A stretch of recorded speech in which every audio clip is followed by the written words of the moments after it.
Familia, Dios me les bendiga, muy buenas noches. Hoy encantado una vez más de estar con ustedes aquí para compartir este tiempo de análisis, de reflexión de las Sagradas Escrituras.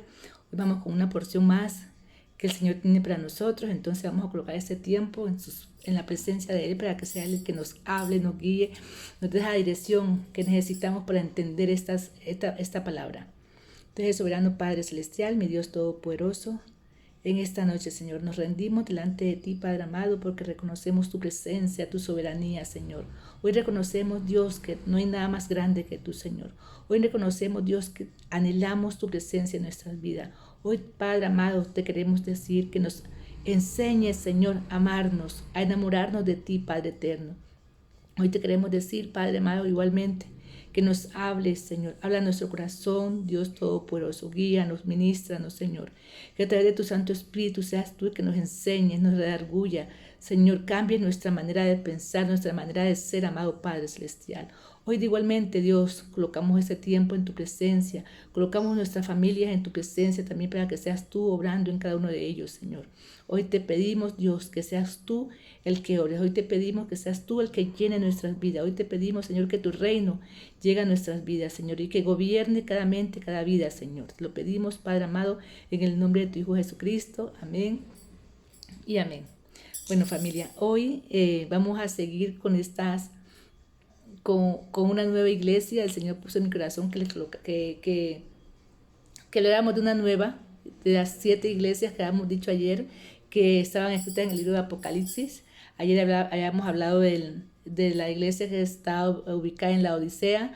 Hoy vamos a hablar de otra nueva, entonces vamos a ver qué es lo que pasa con esa nueva iglesia. Recordemos que las iglesias, fueron 7 iglesias que se escribieron en el Apocalipsis y dicen que cada iglesia representa un periodo de la historia de la humanidad. Entonces, miremos a ver entonces esta nueva enseñanza que nos trae, que nos enseña. Y la vamos a encontrar en Apocalipsis 2, del 1 al 7. Y dice así: escribe al ángel de la iglesia en Éfeso, el que tiene las 7 estrellas en su diestra, el que anda en medio de los 7 candeleros de oro, dice esto. O sea, el ángel de Cristo le habla a esta iglesia en Éfeso y le dice así: yo conozco tus obras y tu arduo trabajo y tu paciencia, y que no puedes soportar a los malos, y has probado a los que se dicen ser apóstoles y no lo son, y los has hallado mentirosos. Y has sufrido y has tenido paciencia, y has trabajado arduamente por amor de mi nombre, y no has desmayado. Entonces vamos ahí y vamos explicando. Entonces, mira, a diferencia, esta iglesia de Éfesos, al igual, a diferencia de la otra iglesia, mire que aquí el Señor está dando un elogio a esta iglesia. Yo conozco tus obras, yo sé que has trabajado, yo sé que has sido paciente, yo sé que has defendido, que has sufrido por mí. Yo sé que has hecho todo eso que le está diciendo el Señor. Pero miremos a ver quién era Éfeso. Éfeso también era una de las iglesias que estaba ubicada en el Asia Menor, en la región del Asia Menor. Y esa iglesia son ciudades paganas. Y ahí llegó el Evangelio a través de quién, a través del apóstol Pablo, porque Dios en su momento, cuando Dios se le revela al apóstol Pablo, él lo nombra como apóstol de los gentiles. Y los gentiles eran todas aquellas personas que no eran de origen judío. Entonces, una de esas iglesias donde el apóstol Pablo fue a predicar el evangelio fue a donde, fue allá a Éfesos. Entonces, allá nació esa iglesia, o sea, la fundó el apóstol Pablo. Entonces, el ángel de Jehová le escribe a todas esas iglesias que están ahí en el Asia Menor. Entonces, una de esas iglesias es la que vimos ayer, la Odisea, y otra es Éfeso. Entonces, Éfeso también, como todas las iglesias prácticamente de ese sector, se caracterizaban porque eran regiones muy paganas. De hecho, ya los Éfesos adoraban a una diosa Diana, y hacían templos, eran cultos a esa diosa Diana. ¿Ya? Entonces, habían personas que no creían en Dios, entonces ahí donde le dice aquí el Señor que Él conoce sus obras, y que y que ha probado a los que dicen ser apóstoles, a aquellas personas que van a predicar la palabra y ellos se dan cuenta que no, que son unos mentirosos, que son unos falsos predicadores de la palabra. Entonces, que sin embargo, esa iglesia ha sufrido mucho. ¿Por quién? Por Cristo. Ha sufrido mucho por Cristo, por las persecuciones que tuvieron en su momento. ¿Ya? Entonces dice que reconoce que ha sido una iglesia que paciente, una iglesia que ha trabajado arduamente, que ha rechazado el mal. Ese elogio le da Cristo a esa iglesia. Listo, entonces, sigamos a ver qué dice en el versículo siguiente. Dice, pero tengo contra ti. O sea, ya hay una crítica que tiene el Señor contra esa iglesia, que has dejado tu primer amor. Hablemos un poquitico cuando dice esto, que has dejado tu primer amor. ¿Sí? Cuando nosotros miramos la palabra has dejado tu primer amor, pues nosotros podemos colocar un ejemplo, y ojalá yo no esté pecando pues de atrevida colocando este ejemplo. Pero podemos decir, normalmente cuando nosotros conocimos a nuestros esposos o a nuestras esposas, conocimos y en ese noviazgo todo era como tan bonito, uno quería estar con ellos, quería pasarla bien, y eso, las cartas, pues en la época a mí eran las cartas, los telegramas. Yo me imagino que en la época de ahora, las llamadas, el teléfono y eso, que en todo momento quería estar llamando a la persona. Entonces había ese amor, o sea, se quería estar con esa persona, quería uno vivir y deleitarse con esa persona, buscarla en todo momento. Pero llega el tiempo del matrimonio. En el matrimonio por los primeros años pues pueden ser iguales de felices, pero luego vienen los hijos, viene como el día a día, las ocupaciones, el servicio en el hogar, a cuidar de los hijos, el sufrimiento, que los celos, que la duda, que bueno, llegan todas esas cosas y va haciendo que se vaya menguando ese amor. Ya se pierde como esa esencia, ya se pierde como ese enamoramiento, ya se pierde como ese romanticismo en la cual hay palabras bonitas, en la cual hay búsqueda constante, en la cual se sale en pareja, bueno, muchas cosas que hacen que ese vínculo, que eso bonito del amor se pierda. Entonces, ¿qué pasa en ese momento? El amor va decayendo hasta que se pierde el amor. Entonces le dice el Señor, has perdido mi primer amor. Entonces, ese primer amor yo lo estoy comparando entonces con el matrimonio, con la pareja o con el esposo. Ya, ahí se pierde el primer amor. ¿Por qué? Porque no hay esa búsqueda. Ahora, si yo traigo eso a la vida espiritual, a la vida con Dios, entonces, ¿cómo yo explico eso? Pues sí, normalmente cuando uno recién conoce de Dios, esa pasión que uno tiene por el Señor y esa búsqueda, se levanta de madrugada a buscar al Señor, a buscar que le hable, que le guíe a uno, y uno empieza como a servirle al Señor, a hacer cosas que le agraden a Dios y empieza a trabajar por Él. ¿Ya? Y llega luego a la congregación y quiere seguir trabajando, hace una cosa, hace otra, está haciendo eso, está motivada con el Señor, pero llega un momento en que sí, hace todo eso, sí, pero ¿qué pasa?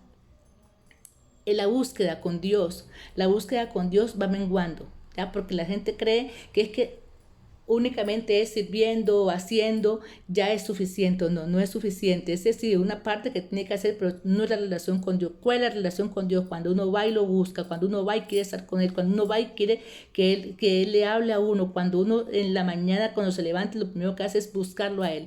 Cuando ya se deja de hacer eso, entonces, ¿qué pasa? Usted dice, se levanta y dice, no, más tarde oro. Más tarde hago mi devocional. No, más luego es el día a día, va y lo absorbe, y usted llega a la noche, ay, no, ya estoy muy cansada, no, yo no voy a, mañana oro, y el día de mañana va haciendo igual, y usted va corriendo eso. Entonces, ¿qué está pasando? En este momento está perdiendo ese primer amor. Ahí es donde el Señor le dice, sí, estás haciendo todo aquello, estás siendo paciente, me estás sirviendo, me defiendes, hace una cosa, hace otra, en la obra mía, pero ¿qué pasa conmigo? Conmigo no estás teniendo esa intimidad que debes tener. Entonces, por eso le dice el Señor a esa iglesia que estaba pasando en ese momento, le dice eso, has dejado tu primer amor. Ya, entonces, sigamos entonces con el otro versículo. Dice, recuerda, por tanto, de dónde has caído y arrepiéntete y haz las primeras obras. Y haz las primeras obras, pues si no, vendré pronto a ti y quitaré tu candelabro de su lugar y si no te hubieras arrepentido. O sea, ¿qué le está diciendo ahí el Señor? O sea, que nos recordemos cuando Dios nos conoció, cuando Dios, perdón, no nos conoció, cuando Dios nos sacó, cuando nosotros conocimos a Dios, ¿de dónde nos sacó Él? Que nos recordemos eso, que nos arrepintamos, que se arrepienta todo el mundo que está en esa situación, que se arrepienta. ¿Por qué? Porque dice el Señor, te quitaré tu candelabro. Cuando habla de candelabro, el candelabro, ¿qué es lo que hace? O sea, el candelabro produce luz. ¿Y la luz que hace? Brilla en medio de ¿qué? De las tinieblas. Si dice que le quita el candelabro, dice que vas a tener luz, pero esa luz va a ser una luz que no va a servir porque no va a tener la esencia de esa luz que debe tener, que es el brillar en qué, en las tinieblas. ¿Ya? Entonces, ¿qué le dice el Señor aquí? ¿Qué le está mandando? Que haga, que se arrepienta, ya que se arrepienta, que su amor en Cristo no, bueno, dice, vamos entonces a otro versículo.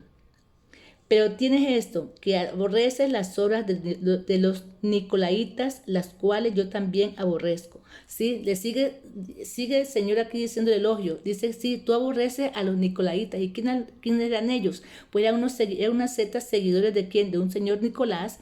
Y ellos, ¿qué era lo que enseñaban? Ellos enseñaban el libertinaje sexual. Haga lo que quiera, cuéstese con lo que quiera. Recuerda que eran una iglesia, eran ciudades paganas. Entonces ellos tenían culto de muchas maneras. Entonces uno de esos cultos era que el libertinaje sexual. Y sigue diciéndole el Señor, el que tiene oído, oiga lo que el Espíritu dice a las iglesias. Al que venciere, le daré comer del árbol de la vida, el cual está en medio del paraíso de Dios. Entonces mire lo que está diciendo el Señor, sí, arrepiéntase, sí, yo sé que tú estás haciendo obras conmigo, pero no es suficiente. Arrepiéntete de lo que estás haciendo, búscame, aquí estoy debes tener comunión conmigo, arrepiéntate. Dice, al que venciere, o sea, que al que sí, al que hace la obra, al que busca al Señor, al que lo busca en la intimidad, al que quiere enamorarse de Él, le dice que le dará de comer del árbol de la vida. ¿Y qué es lo que pasa con el árbol de la vida? El árbol de la vida es como ese alimento espiritual para conservar la vida eterna. Entonces dice, arrepiéntate que yo te voy a dar eso. Ya hay una promesa. Entonces vemos que a esta iglesia el Señor le da un elogio, le da una crítica, ¿sí? Le da una crítica y le da ¿qué? Una promesa. En esta noche, familia, para como entrar en una reflexión, ¿qué podemos decir nosotros? Primero que todo, que a Dios se le da lo primero. Para Dios no se le da la sobra, a Dios es lo primero. O sea, en la mañana cuando nos levantemos, la oración, la búsqueda con Él, la búsqueda constante.